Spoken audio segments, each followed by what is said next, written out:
नमस्कार साथियों, आज हम जो राजस्थान विश्वविद्यालय का बीए तृतीय वर्ष का जो आपका क्रांति विज्ञान का पेपर है प्रथम वेस्टर्न पॉलिटिकल थिंकर पाश्चात्य क्रांति विचारक, तो उसका जो सिलेबस का टॉपिक है हम संत थॉमस एक्विनास, उसके बारे में आज हम अध्ययन करेंगे। तो ये जो तीसरा वाला टॉपिक है, इससे पहले हमने प्लेटो को पढ़ा, अरस्तु को पढ़ा, और तीसरा नंबर का जो संत थॉमस एक्विनास वाला टॉपिक है प्रथम इकाई में आपको जो पहले मैंने सिलेबस लिखाया है उसमें तीन विचारक मैंने आपको लिखा है, प्लेटो लिखा है, अरस्तु लिखा है और संत थॉमस एक्विनास। तो आज हम संत थॉमस एक्विनास के बारे में पढ़ेंगे। तो सबसे पहले उसका जीवन परिचय को पढ़ना है, उसकी पुस्तकों के बारे में को पढ़ना है। मध्य युग का समन्वयवादी विचारक संत थॉमस एक्विनास को कहा जाता है, इसके बारे में अध्ययन करेंगे। तो सबसे पहले संत थॉमस एक्विनास का जो जीवन परिचय पढ़ते हैं, उसका जन्म 1225 ईस्वी में हुआ, उसकी मृत्यु है 1274 ईस्वी में हुई है। तो सबसे पहले अपन उसका जीवन जो परिचय है वो अपन पढ़ते हैं कि संत थॉमस एक्विनास का जो जन्म है वो 1225 ईस्वी में नेपल्स राज्य के एक्विनो नगर में उसका जन्म हुआ है। तो संत थॉमस जो एक्विनास है अपने 7 भाई बहन से रहे हैं वो, तो उनमें वो सबसे छोटा था। तो उसका जो लालन पालन है वो बड़े ही सुंदर ढंग से, बड़े ही संस्कारमय तरीके से उसका लालन पोषण हुआ है। तो जो जन्म से ही है संत थॉमस एक्विनास अद्भुत प्रतिभा का धनी हो रहा है, बहुत इंटेलिजेंट व्यक्ति हो रहा है, जन्म के समय भी बहुत तीव्र बुद्धि वाला हो रहा है। तो उसके जो पिता थे वो नेपल्स नगर के काउंट थे और कुलीन वर्ग के प्रतिष्ठित व्यक्ति थे। उनकी इच्छा थी कि उनका होनहार जो पुत्र है वो राज्य का उच्च अधिकारी बने, लेकिन थॉमस एक्विनास जो है वैराग्य प्रवृत्ति का था। जन्म बाल्यकाल के बाद थोड़े से समय बाद उसमें वैराग्य की प्रवृत्ति उत्पन्न हो गई और वह बहुत जबरदस्त प्रवृत्ति थी उसकी वैराग्य की। इसलिए उसने उस समय के समाज से भी वर्ग में लिखा है डोमिनिकन संप्रदाय का सदस्य बन जाने की उसने इच्छा की और उसके कुछ समय बाद वो उसका सदस्य बन भी गया। उसके घर वालों ने उसके अध्ययन की व्यवस्था की, यानी कि उसके विवाह का प्रस्ताव भी रखा, लेकिन जो एक्विनास था वो घर पे रुका नहीं, उसको बंदी गृह में भी रखा गया। तो बंदी गृह से वो खिड़की तोड़कर अपने जो मठ था समाज सेवी वर्ग डोमिनिकन संप्रदाय के मठ में वो चला गया। कुछ वर्षों तक वह रहा, लेकिन कुछ वर्षों पश्चात वो वहाँ के मठ से सीधा जो है वो पेरिस चला गया और वहाँ के विश्वविद्यालय में उसने अपना नाम लिखवाया। विश्वविद्यालय में भी उसकी जो प्रतिभा थी वो शीघ्र उसके वहाँ की जो वातावरण था, आसपास का इलाका एरिया था, उसमें शीघ्र उसकी प्रतिभा फैल गई और पेरिस से अपने जर्मनी चला गया।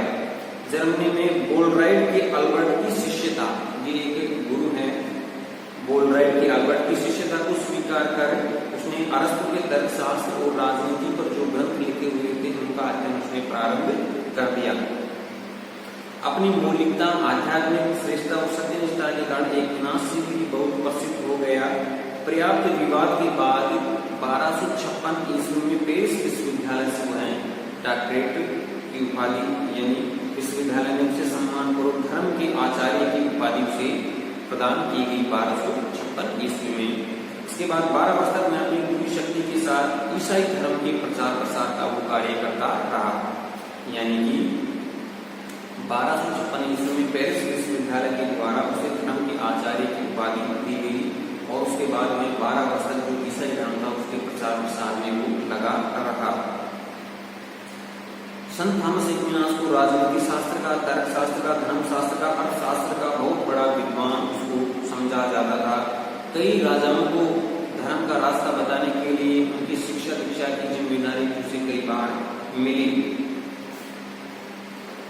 उसने सदैव इस प्रकार के प्रस्ताव अस्वीकार कर दिए, लेकिन वो इन प्रस्तावों को सदैव अस्वीकार करता रहा। 1274 ईस्वी में मात्र 49 वर्ष की अल्पायु में उसकी जो है मृत्यु हो गई। 1274 ईस्वी सिर्फ 49 वर्ष की आयु में उसकी मृत्यु हो गई। तो ये जो उसके जीवन का जो सामान्य जो जीवन परिचय रहा वो है। अब दूसरी बात करते हैं अपन उसकी पुस्तकें, उसकी 4 जो सबसे प्रसिद्ध पुस्तकें हैं लॉजिका, सुम्मा कंट्रा जेंटाइल्स, राजाओं का शासन और अरस्तु की राजनीति पर व्याख्या। सुम्मा थियोलॉजिका, उसकी जो पुस्तकें हैं वो मैं लिखता हूँ यहाँ।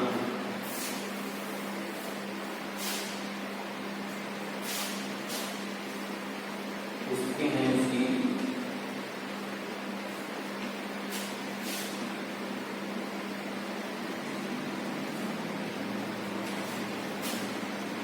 थियोलॉजिका,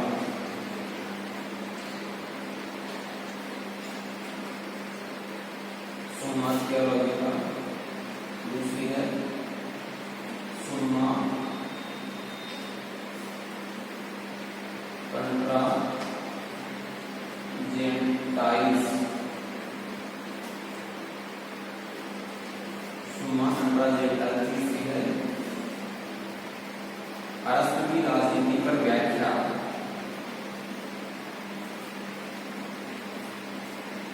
अरस्तु की राजनीति पर व्याख्या।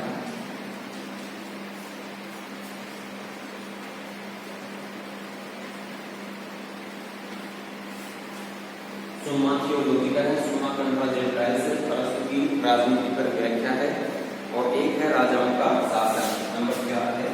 राजाओं का शासन।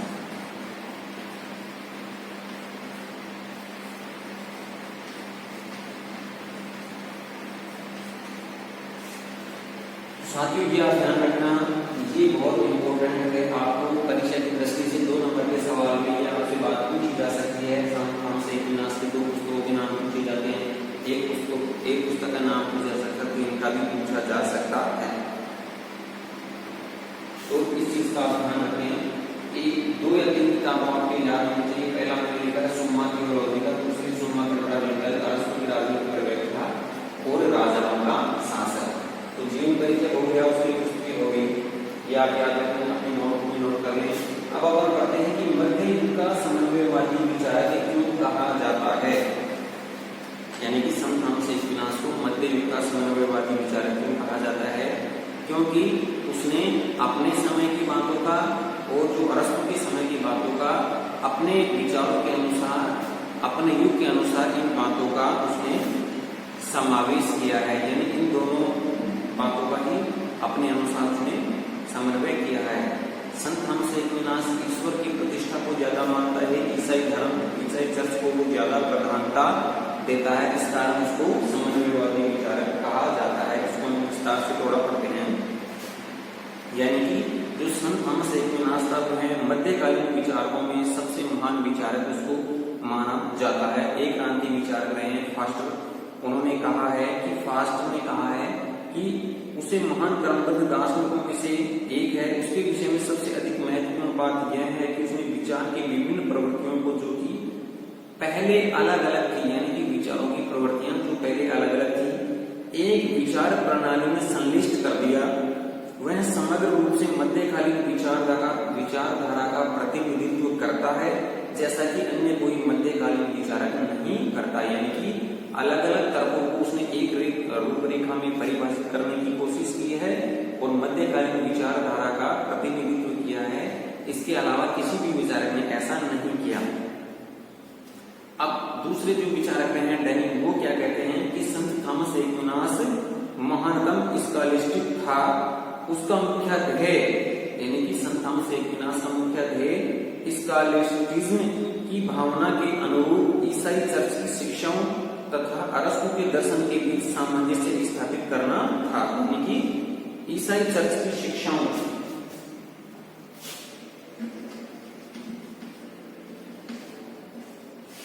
ईसाई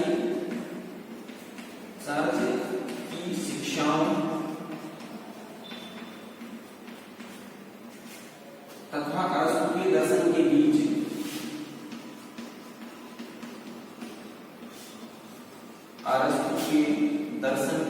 समन्वय स्थापित करना। अरस्तु के दर्शन के बीच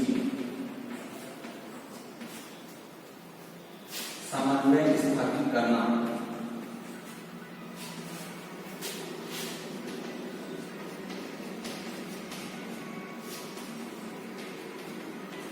अरस्तु के दर्शन के बीच समन्वय स्थापित करना, यानी उसका क्या उद्देश्य रहा है। ईसाई जाति के शिक्षण तथा अल्पसंख्यक दर्शनों के लिए संबंध स्थापित करना उसका मुख्य ध्येय रहा है। अब आगे क्या है कि जो एक्विनास है वो अरस्तु की विचारधारा से बहुत प्रभावित था, किंतु यह अरस्तु की बातों को सही मानते हुए भी पूर्ण और अंतिम सत्य नहीं मानता था। यानी कि अरस्तु की बातों को वो सत्य मानता था और अरस्तु के विचारों से वो काफी प्रभावित था, लेकिन 100% उनकी बातों को सत्य नहीं मानता था। वह समझता था कि ईसाई धर्म द्वारा प्रतिपादित सत्य ज्ञान को पूरा करने वाला है। यानी कि ईसाई धर्म द्वारा जो प्रतिपादित ज्ञान है वह सत्य ज्ञान को पूरा करने वाला है। इस प्रकार उसने प्राचीन यूनान की बुद्धिवादी विचारधारा का ईश्वरीय ज्ञान पर बल देने वाली ईश्वरीय विचारधारा के साथ समन्वय किया। यानी कि जो यूनान के समय की बुद्धिवादी विचारधारा थी उनको ईसाई धर्म की विचारधारा के साथ उसने जोड़ने का प्रयास किया।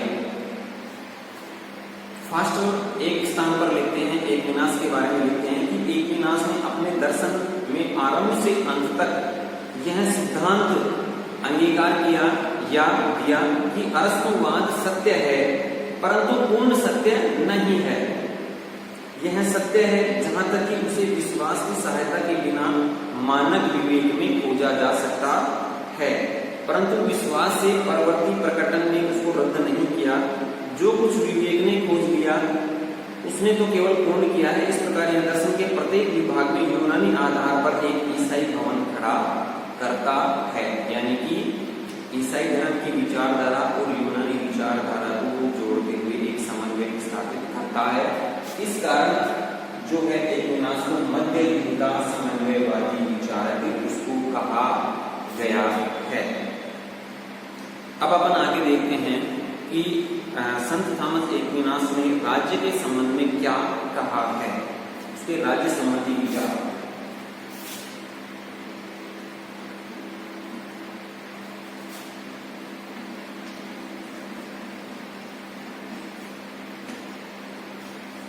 राज्य संबंधी विचार यानी कि संत थॉमस एक्विनास है वो राज्य के संबंध में क्या कहता है, राज्य को क्या कार्य करना चाहिए वो अपन यहाँ देखते हैं।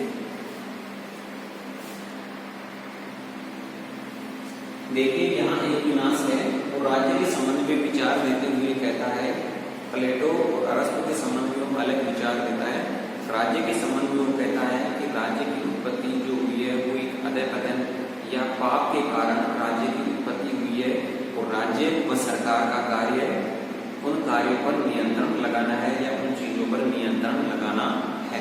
वो इस प्रकार की परिभाषा देता है राज्य के उत्पत्ति सिद्धांत के बारे में। संत थॉमस एक्विनास है वो राज्य के संबंध में कहता है कि राज्य की उत्पत्ति हुई है वो जो एक पाप के कारण हुई है। यानी कि राज्य की उत्पत्ति के संबंध में वो कहता है कि मध्य युग में एक विचारधारा या एक मत प्रचलित था। वो क्या था कि राज्य की उत्पत्ति जो हुई है वो मनुष्य के अधपतन या पाप के कारण हुई है और राज्य एक प्राकृतिक संस्था न होकर पाप की प्रवृत्ति के कारण उत्पन्न हुई एक आवश्यक बुराई है। यानी कि वो राज्य को एक आवश्यक बुराई के रूप में परिभाषित करता है। और जो मध्य युग के समय की बात वो करता है कि मध्य युग में एक विचार प्रचलित था कि जो राज्य की उत्पत्ति है वो प्राकृतिक न होकर एक जो है अधपतन या पाप के कारण हुई है और वो एक राज्य को बुराई के रूप में मानता है। फिर वो आगे कहता है कि राज्य व सरकार का कार्य मनुष्य की इस पाप प्रवृत्ति पर नियंत्रण करना है। क्या कहता है एक्विनास कि राज्य व सरकार का कार्य इस पाप की प्रवृत्ति पर नियंत्रण करना है। ये विचारधारा प्रचलित थी एक्विनास के समय। अब एक्विनास इसके संबंध में क्या कहता है, वह इससे भिन्न मत देता है। वह कहता है कि राज्य इसलिए आवश्यक है कि मनुष्य अपना पूर्ण विकास राज्य के बाहर नहीं कर सकता। यानी कि राज्य के संबंध में एक्विनास विचार देते हुए कहता है कि मध्य यानी कि अपने समय से पहले की वो बात करता है कि मध्य युग में एक विचार या मत प्रचलित था कि राज्य की जो उत्पत्ति हुई है वो अधपतन या पाप के कारण हुई है और राज्य का कार्य है इस पाप को नियंत्रित करना। फिर वो अपने अनुसार मत देता है, क्या कहता है कि जो राज्य की उत्पत्ति हुई है वो इसलिए हुई है जो राज्य में रहने वाले लोग हैं वो राज्य के बिना अपना पूर्ण विकास नहीं कर सकते। क्या कहता है एक्विनास कि राज्य इसलिए आवश्यक है कि मनुष्य अपना पूर्ण विकास राज्य के बाहर नहीं कर सकता, या राज्य के बाहर वह पूर्ण आत्म साक्षात्कार नहीं कर सकता, यानी कि राज्य के बिना उसका कोई अस्तित्व नहीं है। मनुष्य के अपने विकास के लिए राज्य नितांत अनिवार्य है, यानी कि वो मनुष्य के लिए राज्य को अनिवार्य संस्था मानता है। एक विनाश राज्य को एक बंधन के रूप में नहीं मानता, वह कहता है कि स्वाभाविक और प्राकृतिक संस्था के रूप में राज्य एक आवश्यक है। यानी कि इतना कहने के पश्चात भी वो राज्य के संबंध में कहता है कि राज्य लोगों के ऊपर एक बंधन नहीं है, वह एक स्वाभाविक व प्राकृतिक संस्था है, यानी कि राज्य को एक स्वाभाविक व प्राकृतिक संस्था उसने माना है। अब आइकनास इससे आगे वाला पद क्या कहता है कि रीति रिवाजों की एकता तथा समानता राज्य का उत्तम आधार होती है, यानी कि रीति रिवाजों को और राज्य की एकता, वो जो राज्य की एकता है उसको वो महत्वपूर्ण मानता है। और ऐसी एकता जो है विशाल साम्राज्य की अपेक्षा छोटे राज्यों में अधिक अच्छे रूप में पाई जाती है। यानी कि एक विनाश राज्य के संबंध में दूसरा मत क्या देता है कि रीति रिवाजों की एकता, यानी कि जो पूरे राज्य में जैसे त्योहार मनाए जाते हैं तो उससे राज्य की पूरी एकता प्रकट होती है। समानता, सब लोगों को समानता का अधिकार, वो भी एकता प्रकट करता है। तो एक विनाश राज्य के संबंध में कहता है कि रीति रिवाजों की एकता, समानता की एकता राज्य का उत्तम आधार होती है, और ऐसी एकता विशाल साम्राज्यों की अपेक्षा छोटे राज्यों में अधिक अच्छे रूप में पाई जाती है। वह राज्य में पाई जाने वाली राजनीतिक सत्ता का अंतिम स्रोत ईश्वर को मानता है। यानी कि ये बात मैंने पहले भी आपको बताई है कि जो संत थॉमस एक्विनास है वो ईश्वर की सत्ता को सर्वश्रेष्ठ मानता है।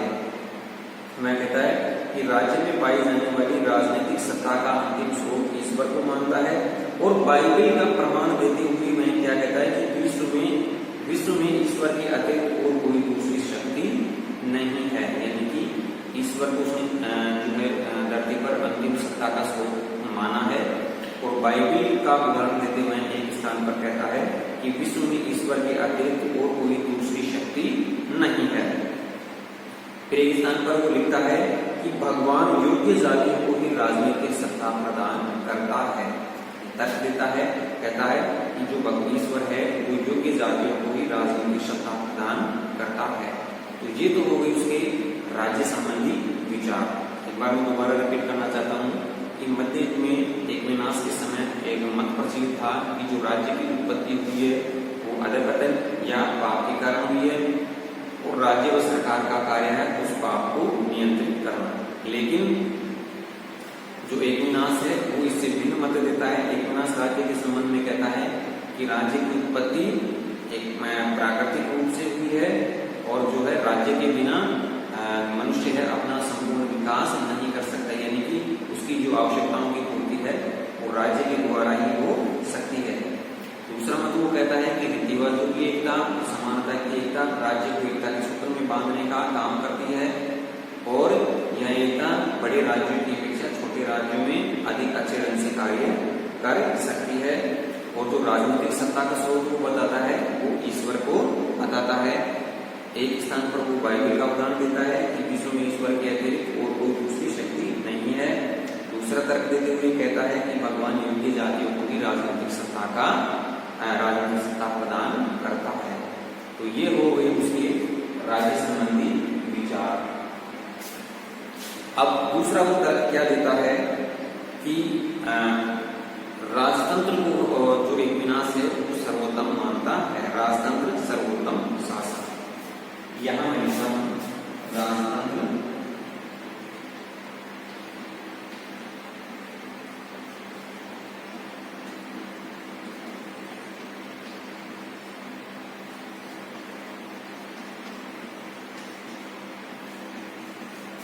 संत थॉमस एक्विनास है वो राजतंत्र को सर्वश्रेष्ठ मानता है। हाँ, तो जो एक्विनास है वो राजतंत्र को सर्वोत्तम शासन मानता है, यानी कि राजतंत्र का यहाँ तात्पर्य है कि जो शासन सत्ता है वो एक व्यक्ति के हाथ में ही होनी चाहिए, और इसी को वो श्रेष्ठ मानता है। इसके लिए एक्विनास जो है कई उदाहरण देता है कि जैसे मानव शरीर का जो अंग है उस पर जैसे हृदय जो है वो पूरा शरीर को नियंत्रित करने की कोशिश करता है। जैसे मधुमक्खी का छत्ता होता है उसमें जो रानी मक्खी होती है वो ही सर्वा होती है। तो इस प्रकार के उदाहरण देता है। राजतंत्र को सर्वश्रेष्ठ वो मानता है। लोकतंत्र को एक तरह से पीड़तंत्र या लूट प्रकृति वाला शासन की संज्ञा देता है। तो राजतंत्र के संबंध में एकविनाश क्या कहता है कि एकविनाश राजतंत्र का समर्थन करता है। उसका मानना था कि एकता समाज का मुख्य ध्येय है, अतः सरकार के संगठन में एकता लाने के लिए शासन की बागडोर है वो एक व्यक्ति के हाथ में होना जरूरी है या एक व्यक्ति के हाथ में होनी चाहिए। समाज का कल्याण इसी में है कि उसकी एकता की सुरक्षा हो सके तथा शांति स्थापित रह सके और यह एकता संगठन के आधार पर ही स्थापित रह सकती है। अतः राज्य में एक व्यक्ति का शासन ही उचित है। यानी कि कहने का तात्पर्य है कि शासन सत्ता की जो बागडोर है वो एक व्यक्ति के हाथ में ही रहनी चाहिए और इसी से समाज या राज्य में एकता बनी रह सकती है। इसके लिए वो अनेक उदाहरण देता है। जैसे मैंने अभी आपको बताया कि जिस प्रकार शरीर के विभिन्न अंगों पर हृदय का वास होता है या हृदय का शासन होता है, मधुमक्खियों पर रानी मक्खी का शासन होता है और समस्त ब्रह्मांड में एक ईश्वर का शासन है। यानी कि वो 3 उदाहरण देता है कि जैसे मानव का जो शरीर होगा संपूर्ण शरीर पर हृदय का शासन होता है, मधुमक्खी का जैसे छत्ता होता है तो रानी मधुमक्खी का शासन होता है और समस्त ब्रह्मांड में एक ईश्वर का शासन है। उसी प्रकार राज्य में एक व्यक्ति का शासन होना उचित है। यानी कि वो शासन सत्ता की बागडोर एक व्यक्ति के हाथ में देना चाहता है। इस अंतिम सादृश्य को एकविनाश सर्वाधिक महत्व देता है। उसके अनुसार राजतंत्र सर्वश्रेष्ठ शासन है क्योंकि यह ईश्वर शासन के सर्वाधिक अनुरूप है। यानी कि वो राजतंत्र का कट्टर समर्थक हो रहा है।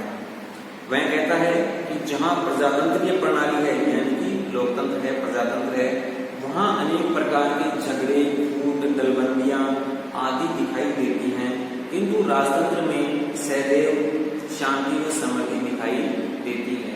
यानी कि जहां प्रजातंत्र है वहां लूट, खसोट, दलबंदियां आदि दिखाई देती हैं, लेकिन राजतंत्र में ऐसा नहीं होता। राजतंत्र के लिए वो कहता है इसमें सदैव शांति और समृद्धि बनी रहती है। राजतंत्र का एक दोष की व्याख्या करते हुए कहता है कि राजतंत्र में एक दोष यह है कि तानाशाही और अत्याचारी शासन में वो परिणत हो सकता है। यानी कि एकविनाश राजतंत्र के संबंध में कहता है कि राजतंत्र का एक दोष यह है कि कभी भी वो तानाशाही या अत्याचारी शासन के रूप में परिणत हो सकता है या हो जाना है। परंतु एकविनाश को विश्वास है कि यह बुराई भी राजतंत्र की अपेक्षा प्रजातंत्र में ही अधिक पाई जाती है। एकविनाश ने राजतंत्र को वंशानुगत रखने के बजाय वह निर्वाचन की जो प्रणाली है उसको प्रधानता देता है। यानी कि राजतंत्र को सर्वश्रेष्ठ मानता है, लेकिन राजतंत्र में वंशानुगत जो पद्धति पाई जाती है उसका वो समर्थन नहीं करता। उसके स्थान पर वो निर्वाचन पद्धति का समर्थन करता है। क्या कहता है एकविनाश? एकविनाश ने राजतंत्र को वंशानुगत रखने के बजाय निर्वाचन कर देने की परंपरा का अनुमोदन करता है।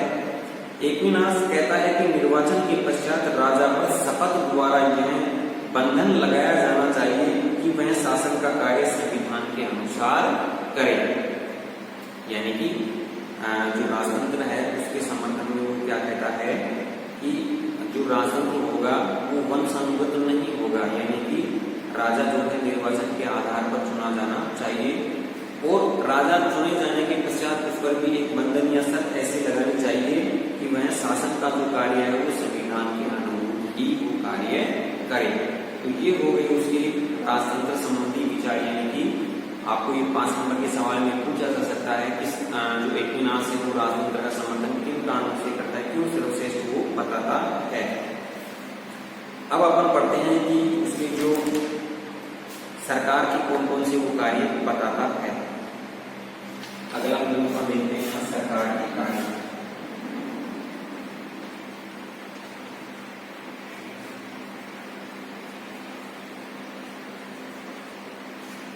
यानी कि एकविनाश ने सरकार के कौन कौन से कार्य बताए हैं कि राज्य के संबंध में जो सरकार है वो कौन कौन से कार्य करेगी। सबसे पहला कार्य वो बताता है कि शासन के द्वारा कानूनों की उचित पालना, उचित व्यवस्था की जानी चाहिए। इस संबंध में उसके द्वारा यानी कि जो सरकार का कार्य है उसमें वो कानूनों का उचित पालन और पुरस्कार व दंड की उचित व्यवस्था का प्रावधान करता है। बाहरी शत्रुओं व आक्रामकों से सीमाओं व नागरिकों की रक्षा, सड़कों को सुरक्षित और चोर डाकुओं के उपद्रव से मुक्त रखा जाना चाहिए। अगला वो बिंदु बताता है सरकार से संबंधित कि शासक के द्वारा अपने राज्य के लिए विशेष मुद्रा पद्धति चलाई जानी चाहिए। भार एवं नापतोल की समुचित प्रणाली निश्चित की जानी चाहिए। राज्य के द्वारा अपनी जनसंख्या को सीमित रखा जाना चाहिए। तो ये जो है 4-5 कार्य बताता है, सरकार के कार्य बताता है, यानी कि कौन से वो बताता है। मैं लिखता हूँ यहाँ बोर्ड पर।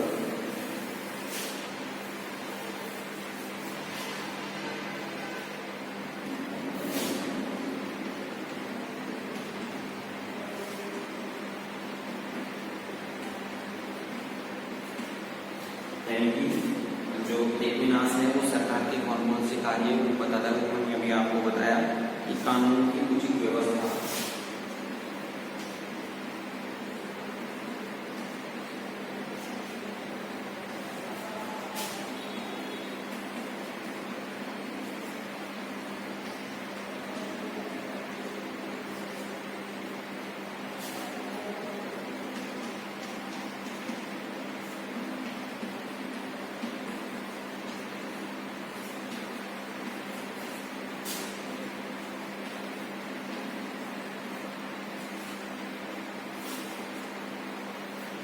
कानून की उचित व्यवस्था के बारे में वो कहता है कि कानून की उचित पालना की जानी चाहिए। इस संबंध में उसके द्वारा पुरस्कार और दंड की व्यवस्था भी होनी चाहिए। क्या है पुरस्कार और दंड?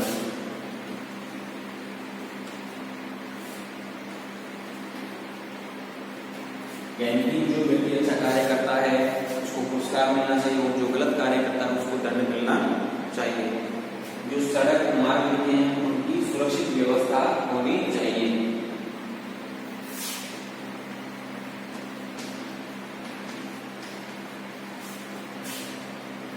सुरक्षित व्यवस्था,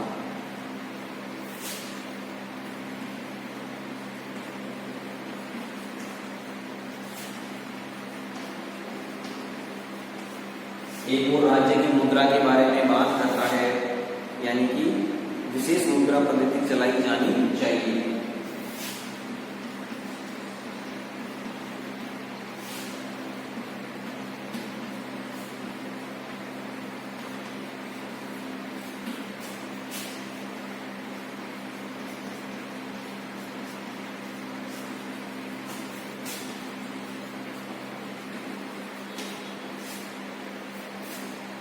एक वो बताता है जनसंख्या को सीमित रखा जाना चाहिए।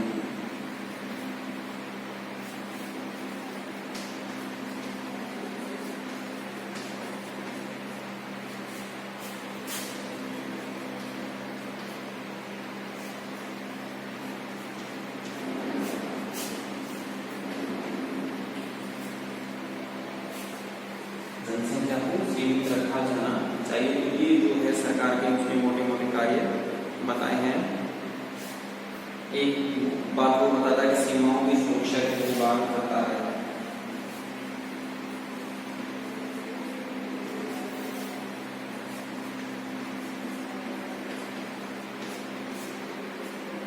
तो ये जो सरकार के कार्य उसने बताए हैं, ये मैंने लिख दिए हैं कि कानून की उचित व्यवस्था होनी चाहिए। जो व्यक्ति अच्छा काम करता है, कानूनों का पालन करता है, उसको पुरस्कार, जो नहीं करता उसको दंड की व्यवस्था होनी चाहिए। मार्ग सड़क मार्ग की सुरक्षित व्यवस्था होनी चाहिए। विशेष मुद्रा पद्धति चलाई जानी चाहिए। नापतोल की व्यवस्था होनी चाहिए। जनसंख्या को सीमित रखा जाना चाहिए और सीमाओं की सुरक्षा होनी चाहिए। कोई विदेशी जो शत्रु है वो आक्रमण नहीं कर सके। तो साथियों मैं एक बार दोबारा से यहाँ रिपीट करना चाहूंगा, जो संस्थान से नाश्ता है वो अपने जीवन परिचय पढ़ा कि जनवरी 1225 से 1274, यानी कि धर्म को आचार्य धर्म आचार्य की उसको पेरिस विश्वविद्यालय से उसको उपाधि मिली और ईसाई धर्म को उसने 12 वर्ष तक प्रसार किया। उसकी जो पुस्तकें हैं जिनकी मैंने 4 पुस्तकें, सुमा थियोलॉजिका, सुमा कंट्रा जेनेटिक्स, अरस्तु की राजनीति पर व्याख्या, ये सब मध्य युग का साम्यवादी विचारक उसको कहा गया है। विनाश को कोई आपको परीक्षा में भी पूछा जा सकता है। राज्य संबंधी विचार मैंने उसके में आपको बताए हैं। राजतंत्र का सर्वोत्तम राजतंत्र का समर्थक हो रहा है,